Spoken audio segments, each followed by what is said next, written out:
My name is Betty Howard. I'm 29 years old, and for the last 4 years, I thought I was building a life with the man I loved. That man was Steven. When I first met him, he had this restless charm, always full of ideas, always chasing something new.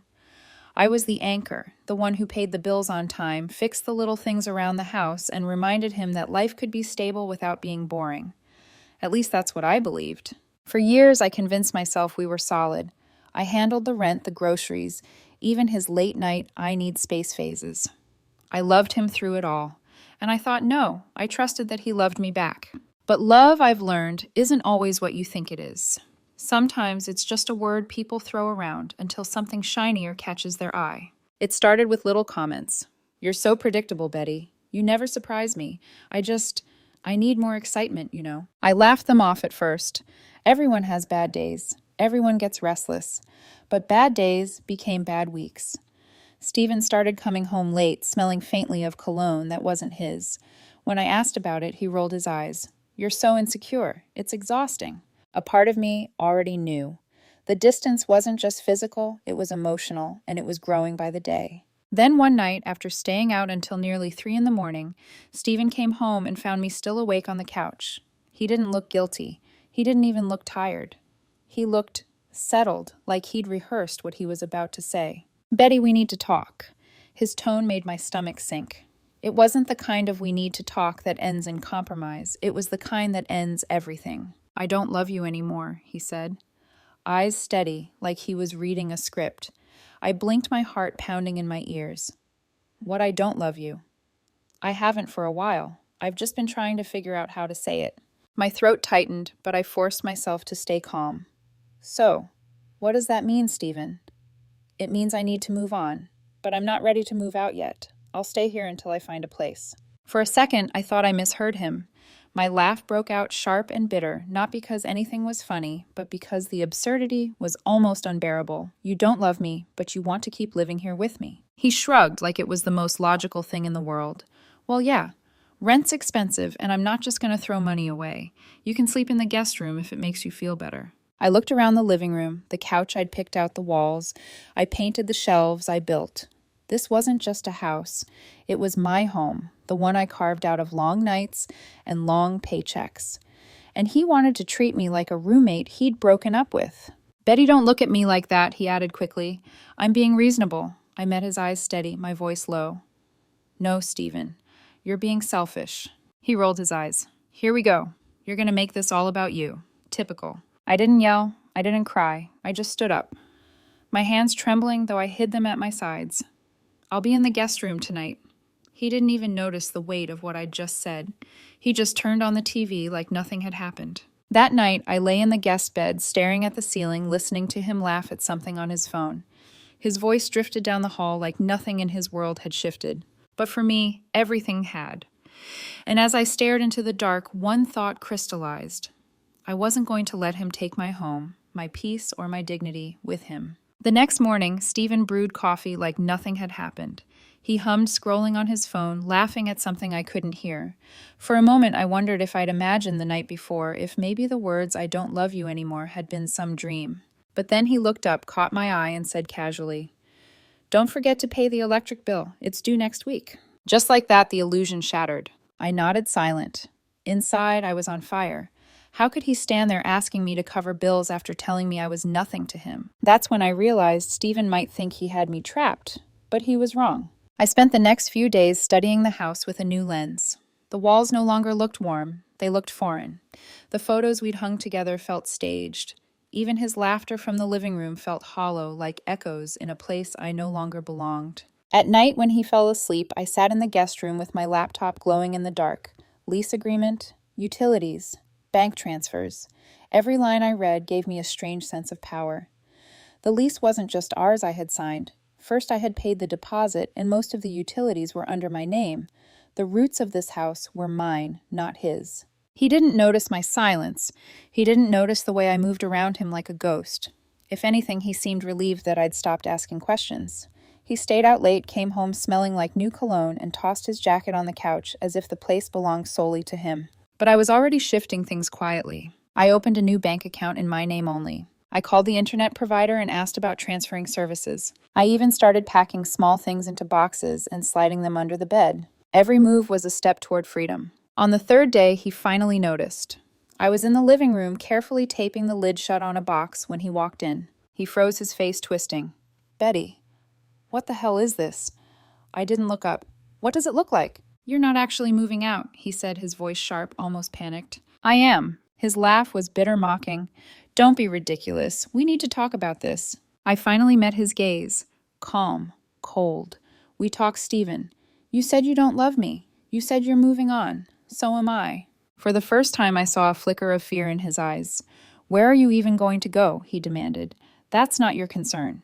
You're being dramatic, he snapped, crossing his arms. You can't just abandon me. That word abandon nearly broke my composure. Abandon him.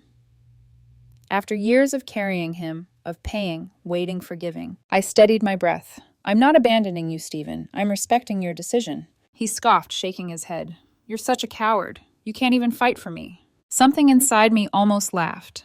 Not the laugh of humor, but of disbelief. Fight for you, I said softly. You don't want to be fought for. You want to be chased. You want to be begged, and I won't give you that. His mouth opened to argue, but I turned away, sealing the box with a final strip of tape. The sound cut through the silence like a knife. That night, as he went out again with friends, I sat in the guest room and stared at the growing stack of boxes. I knew what I had to do. I wasn't going to beg. I wasn't going to explain. I was going to leave quietly, completely, and on my own terms. By the end of that week, my plan was set.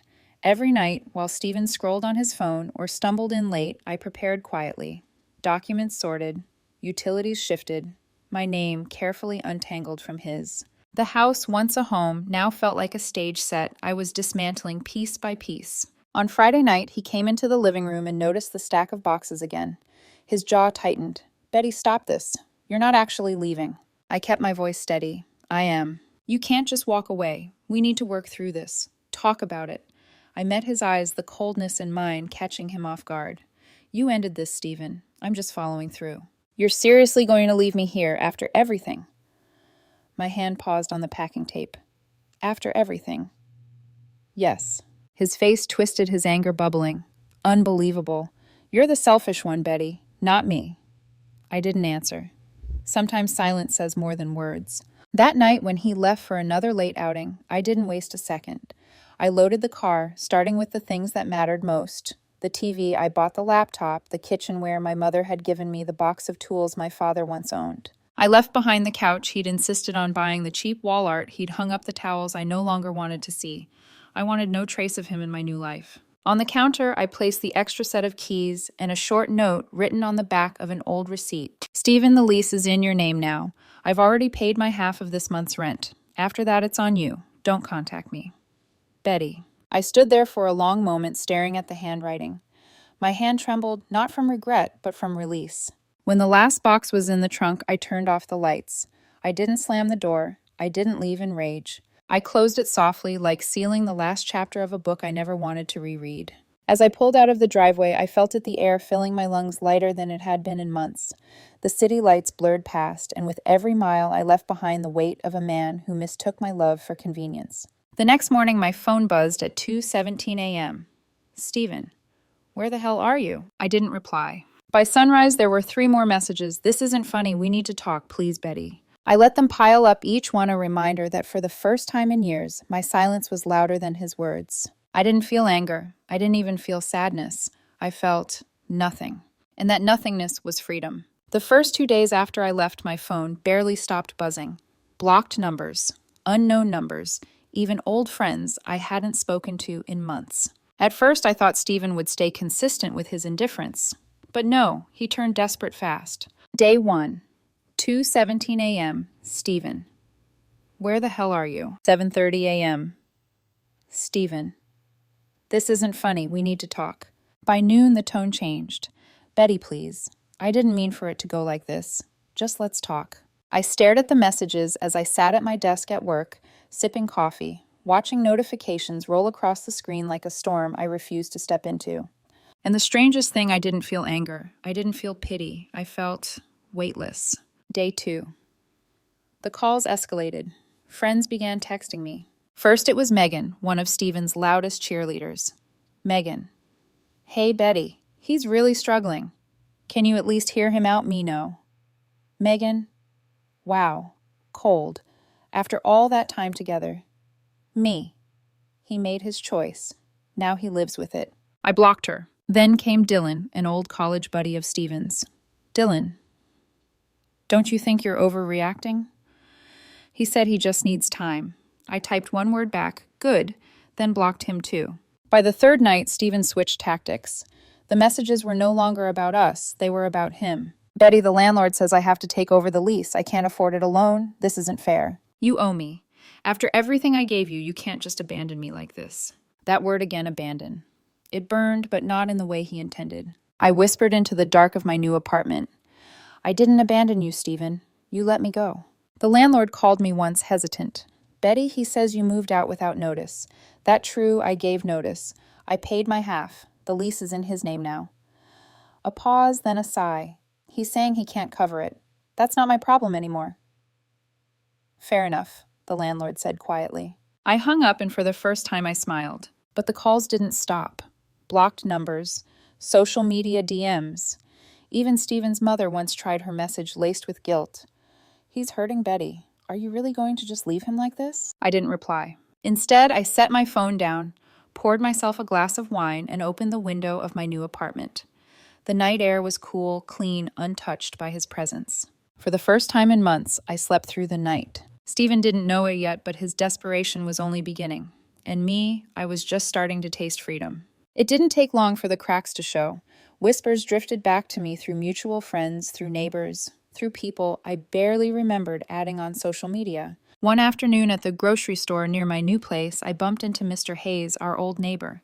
His kind eyes softened when he saw me. Betty, haven't seen you around. Everything okay? Yeah, I answered lightly, adjusting the strap of my bag. Just moved. And Steven. His tone was careful testing. I shrugged. Not my problem anymore. He gave me a long look, then nodded slowly. He came by yesterday. Looked shaken. Asked if I'd seen you. Couldn't even meet my eye.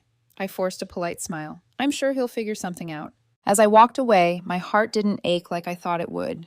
Instead, there was a strange emptiness, like hearing about a stranger instead of the man I'd once built a life with. A week later, Tina, an old friend who had always been caught in the middle, found me at a coffee shop. She hesitated before sitting down across from me. Betty, I just wanted to say I'm sorry about how things ended with Steven. I sipped my drink, not offering comfort. It's fine. No, it's not. He's been a mess. Couch surfing, picking fights with everyone, blaming you for everything. Honestly, it's embarrassing. Her eyes searched mine, almost pleading for me to react. I shrugged. People show their true colors eventually. Tina lowered her voice. He keeps telling everyone you abandoned him. But after the way he treated you, I don't even recognize him anymore. For the first time in a while, I smiled, not out of joy, but out of relief. Sometimes people don't realize what they had until it's gone, and by then, it's too late. Tina exhaled, nodding. You're stronger than I thought. News traveled faster than I wanted. A friend of a friend texted me late one evening. Steven snapped at a client at the salon. He's been late too many times. They fired him today. I read the message twice, my thumb hovering over the screen. Then I set the phone down and went back to folding laundry. Not pity, not satisfaction, just nothing. And yet when I was alone at night, the echoes came. 4 years of memories knocking on the walls of my mind. The nights we danced in the kitchen with music playing low. The road trips where he made me laugh until my stomach hurt. The mornings when he kissed me on the forehead and whispered, "Don't worry, I've got us." All of it had been real once. Or maybe I just wanted to believe it was. Now those echoes were hollow. The love had decayed into entitlement. The promises into debts he believed I owed him. Still a part of me whispered late at night, what if I had stayed? Would he have changed? Would he have realized what he was losing before it was too late? But then my phone buzzed again, another desperate unknown number, another message begging for help. And my answer became clear, no, he never would have changed. Steven's regret was growing louder, but mine I had none. It was a Thursday evening when I saw him again. I had just finished at the gym, muscles aching, sweat dripping down my back when I noticed someone leaning against my car. Steven. His arms were crossed, but there was no strength in the pose. His clothes were wrinkled. his hair greasy dark circles smudging under his eyes. He looked smaller than I remembered, like the weight of his choices had finally pressed him down. "Betty," he said, his voice cracking. I froze for a moment, the parking lot buzzing with distant traffic. Then I kept walking, unlocking my car. "Steven, please, can we talk?" His eyes were desperate, almost childlike. I didn't stop moving. "About what?" "About us. About everything. I miss you." That word "us" felt foreign now, like it belonged to strangers. I turned to face him fully, the streetlight spilling shadows across his face. "No, Steven, you don't miss me. You miss the idea of me. You miss having someone to pay your bills, to clean up your messes, to make excuses for you. But you don't miss me." His lips trembled. "That's not true. I made a mistake. I was confused. I didn't think you'd actually leave. That's the problem." My voice came out sharp, steadier than I felt. "You never thought. You just took. And when I finally stopped giving, you didn't know what to do." He stepped closer, his voice raising. "So what, you're just going to throw away 4 years, like it meant nothing?" The words stung, but I met his gaze without flinching. "I'm not throwing anything away. I'm finally seeing it for what it really was. And you're not part of my present. You're not part of my future." For a moment, silence. Then his face twisted into anger. "You're such a selfish bitch," he spat, his voice echoing in the nearly empty lot. "You think you're better than me?" I almost laughed at the irony. Instead, I smiled, calm, unshaken. "I don't have to think it. I know it." The words hit him like a slap. He flinched, his eyes wide, wounded. "Betty," his voice cracked softer now. "Please, don't do this. Don't leave me like this." I opened my car door, my hand steady on the handle. I already did. And for the first time, I watched him break, not with anger, but with silence. His body seemed to fold in on itself as I closed the door and started the engine. As I pulled away, headlights cutting through the night, I felt no guilt, no hesitation, only clarity. Steven was finally forced to face himself, and I was finally free. The messages didn't stop, not at first. Through friends, through social media, through whispers that found their way back to me. Betty abandoned him. He's sleeping on couches. He moved back in with his mother. Every story painted me as the villain, and for a while I braced myself for the sting. But the sting never came, because I knew the truth, and more importantly, I knew my peace. 3 weeks after leaving, I stood in my new apartment, a small one-bedroom with creaky floors and a view of the river. It wasn't much, but it was mine. Every detail, the coffee mug on the counter, the blanket draped over the chair, the quiet hum of the fridge belonged to me alone. No more waiting for the key in the lock at 3 a.m. No more sitting on the couch wondering why love suddenly felt like a chore. No more tiptoeing around someone who had already checked out. One evening, Derek, an old mutual friend, called me. "Did you hear Steven lost his job? He's been asking around about you. Where you're living, if you're seeing anyone." I let out a quiet laugh. "Let him ask." "You're ice cold," Derek muttered, though not without a note of respect. "No," I said softly, watching the sunset stain the river orange. "I'm just finally at peace." Later that night, I sat on the balcony with a glass of wine in hand. The air was warm, the city lights flickered like stars below, and for the first time in what felt like years, my chest didn't ache. I thought of the woman I had been, Betty, who stayed up waiting, who paid and planned and forgave, who begged for scraps of attention. She was gone. In her place was someone stronger, steadier, someone who had learned that love without respect isn't love at all. My phone buzzed one last time, another unknown number. I didn't even check. I slid it aside, letting the night wrap around me. The world outside kept moving, but inside I was still, free. I closed my eyes, took a slow sip of wine, and whispered to myself, This is mine now." And as the city hummed beneath me, I felt it, the quiet, unshakable truth: I had lost him. But I had found myself.